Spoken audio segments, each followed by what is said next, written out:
It is truly a pleasure to be able to be here, to be able to help out and keep worship going while Liz recovers. So I'm privileged to be able to be a part in that. Just a word, I maybe don't need to say this, but I feel I need to.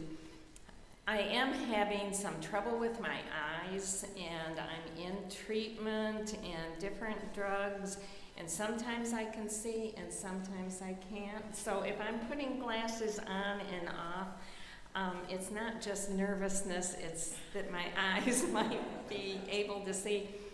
And I know in previous days and for certain classes, we weren't allowed to use a text when we preached. It had to be in the soul. I can't quite do that anymore. I did it to pass classes, so I sort of know how, but I didn't do it for today. So I do have a script, and I just wanted to say if my glasses go on and off, it's not because I don't really know what I'm doing, it's because maybe I'm having trouble focusing. So that out of the way, let us get underway. I want to say to you as a congregation, you took a big risk. You recently hosted a well-known and internationally known spiritual guide into this midst. You invited John Philip Newell into this community. You invited the community, the larger Portland community, and they came. And your wonderful leader, Pastor Liz, unfortunately could not be with you for that whole marvelous experience. But she is with you. She will catch up. She will be eager to learn from you what all that experience meant and continues to mean. And in some ways, take a deep breath. Have you ever thought of yourself as being in a biblical text? Maybe not. Maybe you just see it as old times. But in some ways, this is not unlike the story of today. The disciples in the story. Okay, there was a big event. The disciples hosted everyone very, very well. And then Jesus says, oh, you know what? I have to go. I'm going to recuperate. This was a big deal. You disciples, get in the boat and carry on. I'll see you on the other side. Well, here are the cliff notes of today's scripture lesson. Jesus will come to you. Never fear. Jesus will come to you. There may be dangers, toils, and troubles, snares they call it, along the way, but Jesus will come to you. Jesus may not rescue you or bring you into safety, but Jesus will come to you. Jesus will allow you to take the next breath, the next step, to see the new day.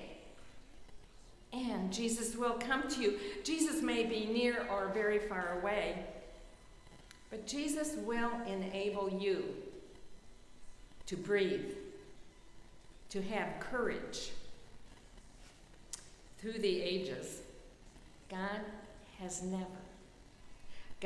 never abandoned the world or the people in it. The way may not be clearly known. The way may not be easy.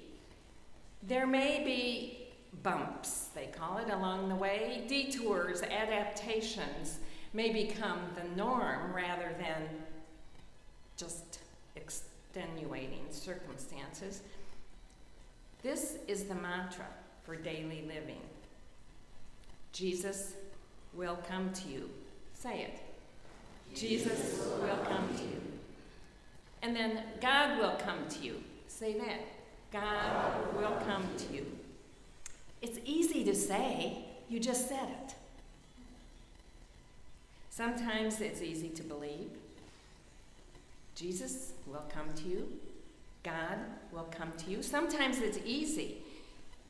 But now beyond that brief outlet, we go into details. Individual life, all of you, you carry many, many stories with you wherever you go. We are story people. You are walking around filled with stories. You have family configurations. Some of you honor that. Some of you would wish you didn't have those particular family configurations, but we all have them. We have relationships with friends, with strangers, with people in church. We have struggles. We have illnesses. We have doubts. We have worries. We are human beings. We carry all of that with us. Sometimes we carry family secrets.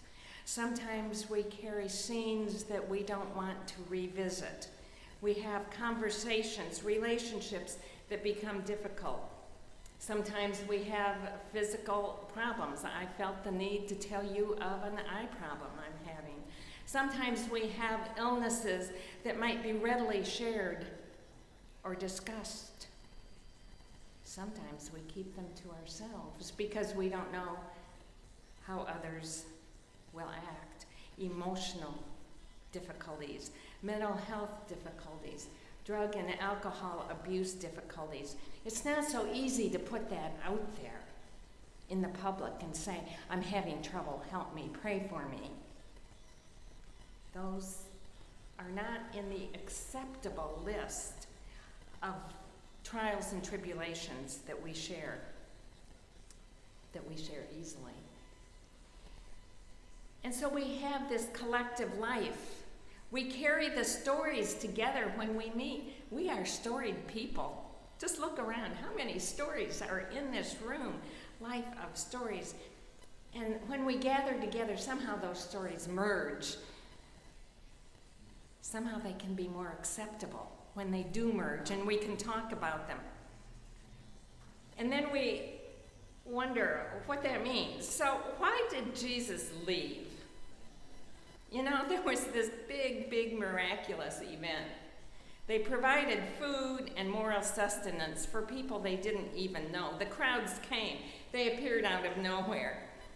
They crashed the party in some ways. They crashed an intimate retreat with Jesus and the disciples. And the easy answer is that after the feeding and the crowd left, Jesus went. He left. He told the disciples, you're on your own. I'll meet you on the other side. He went to be alone, to pray. We don't know how he needed to process what had just taken place. But if there was a motive, Jesus had some motive that he didn't reveal. What if he knew that if he got into the boat to get to the other side, what if he knew that the disciples and all the conversation would be in his direction? What if he knew that they'd just be looking to him and they wouldn't process, they wouldn't analyze, they wouldn't talk about it in the same kind of way? If he retreated, they would be on their own. They would have to do their own analysis, their own pondering, their own deep thinking. They might grow in understanding or in confidence or as disciples. We don't really know, but whatever the motive was, a big, scary storm came up. And they had to pray and work hard. I don't know if you've ever been on a lake with a big, scary storm. I used to live on Lake Michigan. Had friends who had a boat. I know what big, scary, sudden storms look and feel like and terrorize like. But for the disciples, their skills met the challenge. When daylight came, they knew they had survived. And suddenly, they were reunited with Jesus. What a miracle, what a wonder. And through the centuries, separate from us, separate as those disciples were, they walked through this. They were without leadership. They did what they had to do, and then afterwards they could talk about it. Does it sound at all familiar? I don't know, just think about that. You're left without leadership, but for a moment. But you will walk through it. You will get through it. You need to talk about it. You need to help each other. And Lent, this is the season of Lent. Lent is built on a time of reflection. So why not be in a strange, unfamiliar kind of time in church life right now? You have to talk to one another. You have to plan differently. You have to think through the processes differently. How are we going to do all this? How are we going to pull it off? There's a lot to talk about. You've been exposed to different aspects of Celtic life. You just had a huge event here. There's a lot to talk about that. Whether you were here or not, whether you took part in it or not, what happened? What words, what thoughts were said in this place that some people are trying to absorb? How does that affect our common life, our individual life? Does it? Does it change anything? Does it change our outlook? What is going on with the events that we do? We left quickly from an international guest here to current, in your face, difficult times, okay? You're without a pastor for the moment. Not without, but she needs your support, your help, your prayers, your concerns. Life ahead, for the moment, is a little unknown. Cling to Jesus. Cling to his ways and his teaching. Those disciples in the boat had just had teachings from Jesus and just saw what he did with people, uninvited guests. They had things to think about, to remember, to say, oh,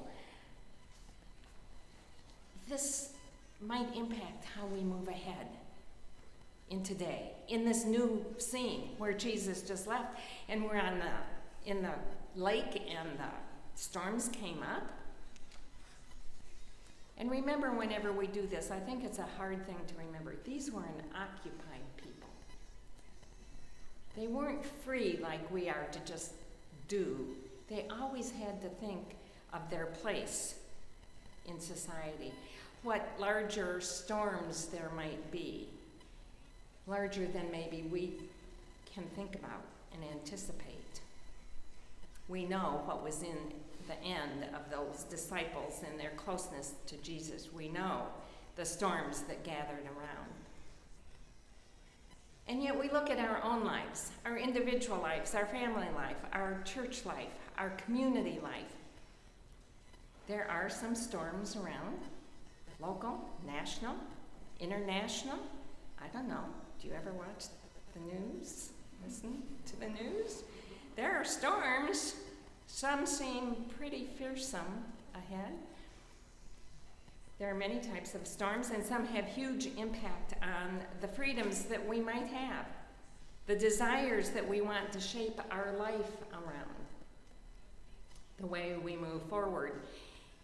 And in the moment of a crisis, it's easy to be so focused on the details and the options of survival that we don't see maybe that God is holding us, supporting us,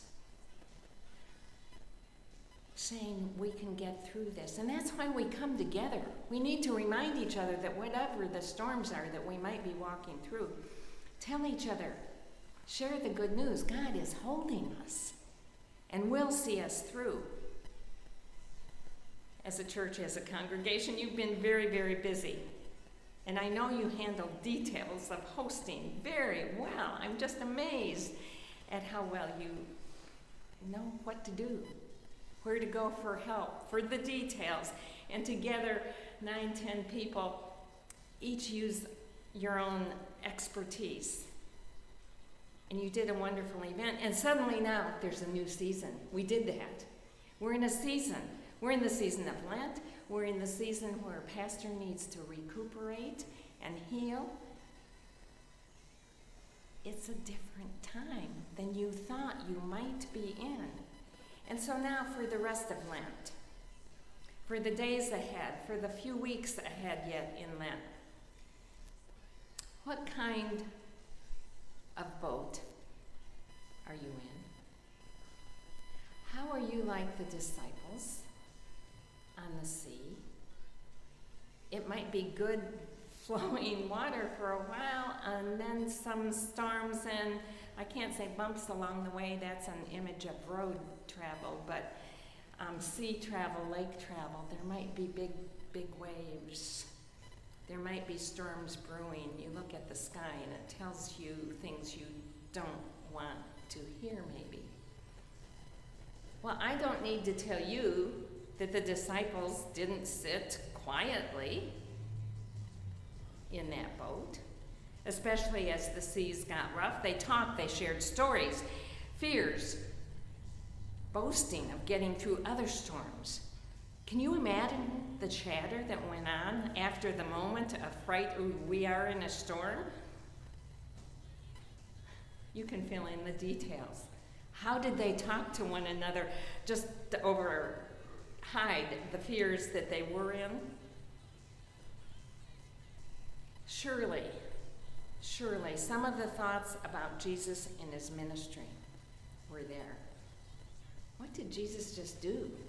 There were crowds of people. We didn't have enough food and drink for them, but somehow they got nourished. What happened? How did it happen? Where did Jesus go? What are we supposed to think now? I'm sure they all had opinions. Have you ever been in a church meeting? There were lots of opinions with what had just happened, what we make of it, how we look ahead.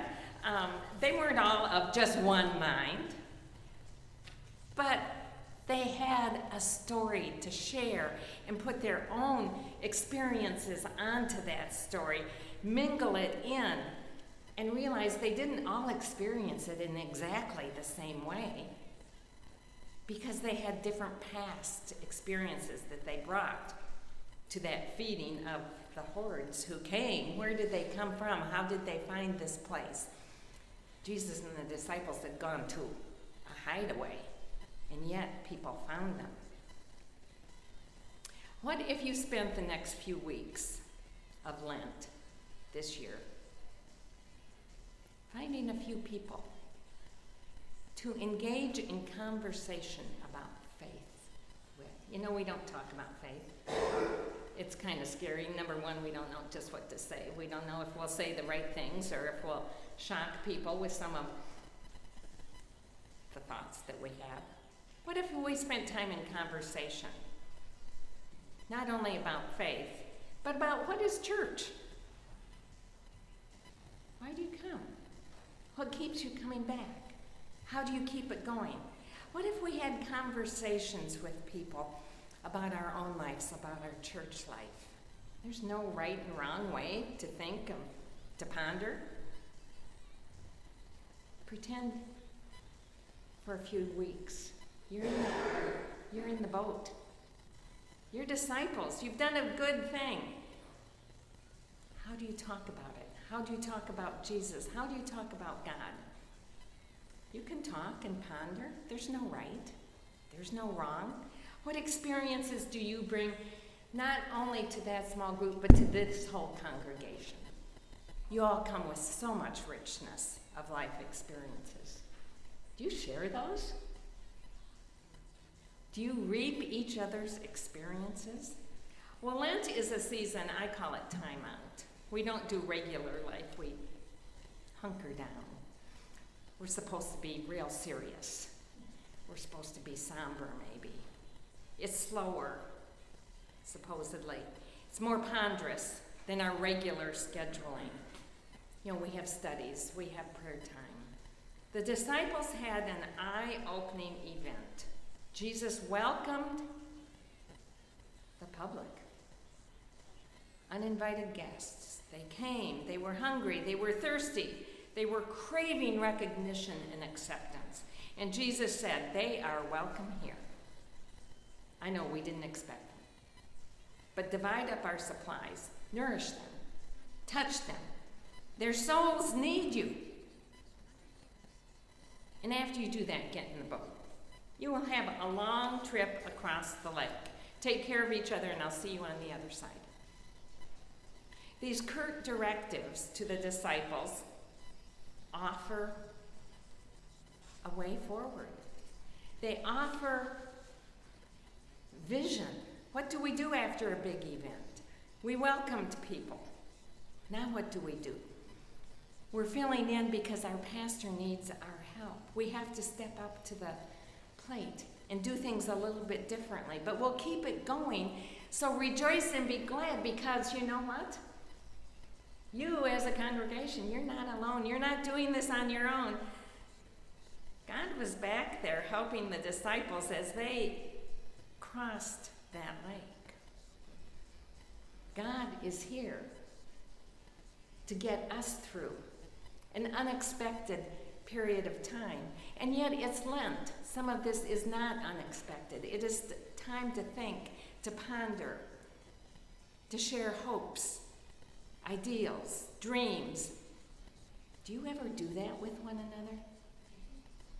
Do you ever really talk with each other about hopes, dreams, fears, experiences? What's that mean when you're disciples of Jesus? There's an international life going on that's filled with intrigue, hopes, dreams about faith.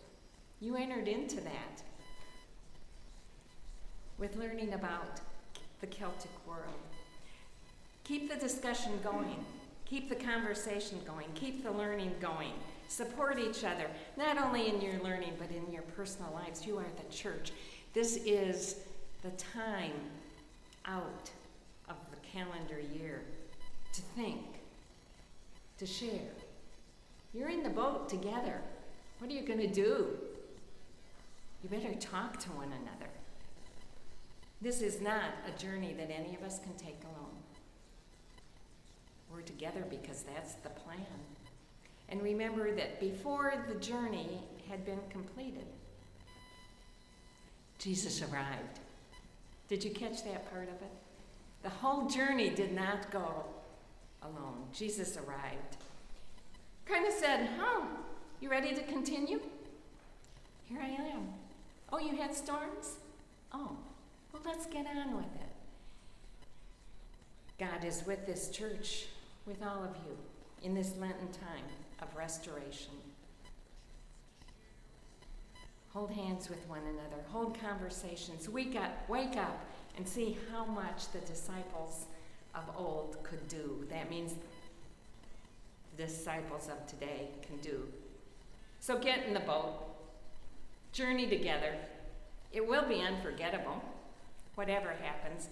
And God will be with each one of you and all of us together right now, this very moment, this very Sunday, for the rest of the season and beyond, because that's the God that we have and know and has protected us all the way along. Thanks be to God. Amen.